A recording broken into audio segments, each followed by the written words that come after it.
a Porsche 911 and you'll tell the world that you've succeeded in life and you appreciate automotive thrills. The problem is, other people buy 911s too, and you want to stand out. The solution? GTS.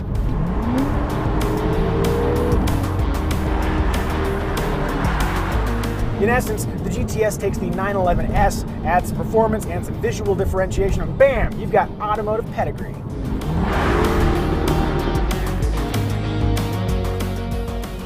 Like the previous generation GTS, you can spot the current GTS by black trim. There's black headlights, black center lock wheels. You know, just look around the car, there's a lot of black. There's also a sport front fascia that lacks the active cooling flaps featured on other 911s, so there's more downforce in front. Consequently, the rear spoiler operates at a higher angle to even out that downforce. Inside, you'll find vast swaths of Alcantara, aka everyone's favorite fake suede. Oh, and there's a GTS thing right here.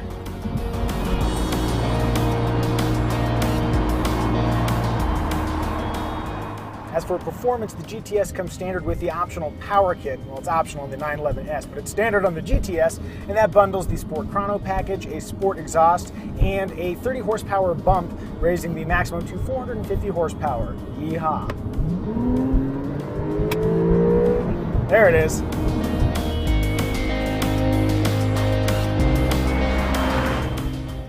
More importantly, torque stands at a hearty 405 pound-feet. That's an 80 pound-foot jump versus the previous naturally aspirated GTS. While I'm stuck behind this truck, I may as well point out that the power kit gets its power from larger turbochargers that raise boost from 16 to 18 psi, but also raise the specter of turbo lag. Turbo lag. Turbo lag. Lugging along at 2,500 RPMs as I continue to follow this truck up the hill. Let's floor it and see what happens. Pause, pause. Ah, there we go. Power comes in as we start to pass 3,000 RPM. There's your solution. Just keep it above 3,000 RPM at all time and everything will be okay. Whee! Into the truck!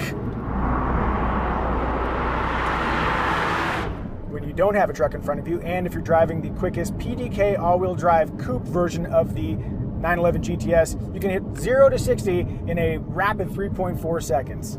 It's pretty darn quick, man. Pretty darn quick.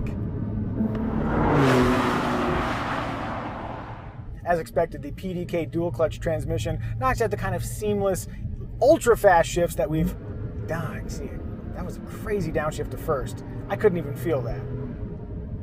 Second, third, second, first.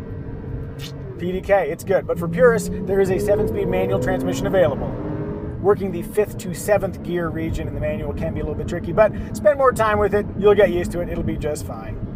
Otherwise, the manual gearbox works just great. And the clutch effort, light, pleasant.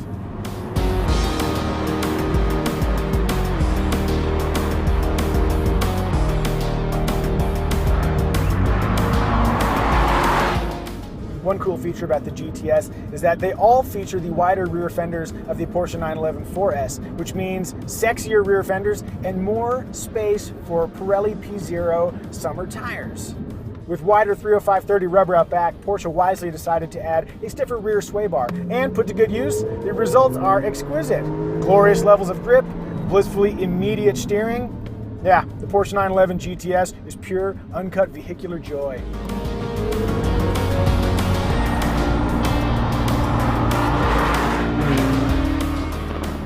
Supporting that joy is Porsche's PASM active damping system, which in the coupe lowers the ride height by about 10 millimeters. And by about, I mean exactly 10 millimeters. But if you ask really, really nicely, they can raise that up to the ride height for the Targa and the Cabriolet, which will give you a little bit more room to stop scraping that beautiful front end.